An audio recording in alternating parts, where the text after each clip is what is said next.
Welcome to this episode of Enterprise Red's View from the Top with myself, Phil Gladwell, and Enterprise Red CEO Ian Kennedy-Compston. Hi, Ian. Hi, Phil.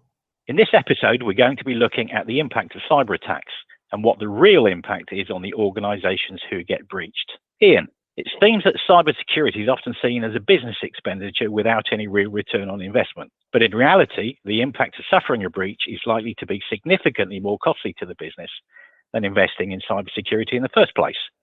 In some cases, businesses have gone under as a result of the breach.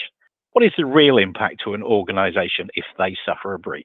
Well, Phil, there's an immediate financial impact, which can include losses due to direct theft of money or fraudulent transactions, the cost of paying ransomware demands to unlock encrypted data, loss of income due to the inability to operate, complete work, or serve customers, the costs for forensic investigations, the costs for data recovery, and the costs for implementing new security measures. Also, higher insurance premiums. Are there any legal or regulatory costs? Yes, there can be. Non-compliance with data protection laws like GDPR can result in significant fines, and a breach may lead to a violation of contractual obligations, potentially leading to liability for breach of contract. And there's also the longer-term impact of damage to the reputation of the business. This can lead to loss of customer trust as data breaches, service outages, and delayed orders erode customer confidence. Businesses may lose existing clients and struggle to attract new ones. Immediate cash flow issues and loss of customer trust are significant challenges.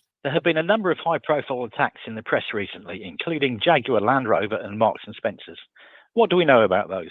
JLR was hit with a major cyber attack at the end of August, which resulted in them having to shut down their production lines and send workers home. They are expected to resume operations in the coming days, around mid-October, but it is believed that it could be another month before output returns to normal. Apart from the obvious financial loss to JLR, what other impacts are we aware of? JLR have lost more than a month's worth of worldwide production. Analysts have estimated its losses at around £50 million per week. But there's also been a knock-on effect on JLR suppliers. JLR has thousands of suppliers ranging from major multinationals down to small firms with a handful of employees. Some of these companies are heavily reliant on supplying to JLR, and for many of those firms, the shutdown represents a very real threat to their business. For example, a Coventry-based supplier to JLR has reported a £13 million loss as a result of this cyber attack. In a letter to the Chancellor on 25th of September, the Business and Trade Committee warned that smaller firms may have at best a week of cash flow left to support themselves, while large companies may begin to seriously struggle within a fortnight. Even when production is back to normal levels, a lot of JLR suppliers are in desperate need of cash, having had approximately 6 weeks of no sales, but still having the costs of running a business. So it looks like the attack on JLR has had a significantly bigger impact than just on JLR themselves, and could potentially cause permanent damage to the country's advanced engineering industry? Yes, there's often a significant knock-on effect when a major organisation is breached. What do we know about the Marks and Spencer attack?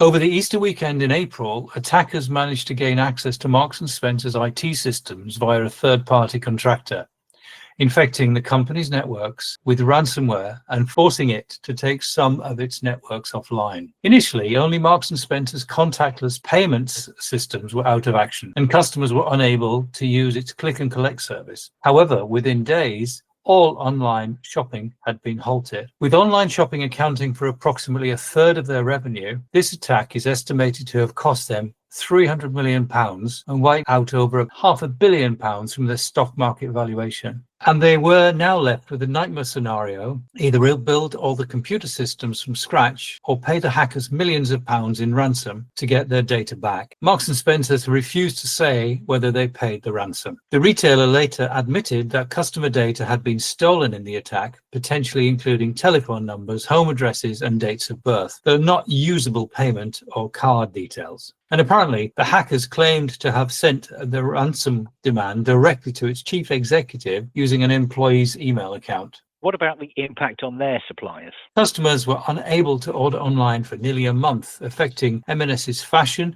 home and beauty divisions, and their suppliers. One of their biggest suppliers, Greencore, apparently told the BBC it had resorted to using pen and paper for orders. There was also disruption to a small proportion of products that it supplies to Ocado, which delivers M&S online food orders and which is part owned by M&S. What about the longer term impact? There is the possibility of potential fines, litigation, and costs to secure and future-proof the business. Rebuilding customer and supplier trust will also be required. The impacts of a breach can be far-reaching and long-running. Cybersecurity needs to be treated seriously and considered a long-term investment to keep the business secure rather than a business expenditure without any real return. Thanks, Ian. Until next time. This has been Enterprise Red's View from the Top with myself, Phil Gladwell, and Enterprise Red CEO Ian Kennedy-Compston. The views expressed herein are solely those of Enterprise Red and do not necessarily reflect the views provided in the source material, although every effort has been made to portray a factual narrative.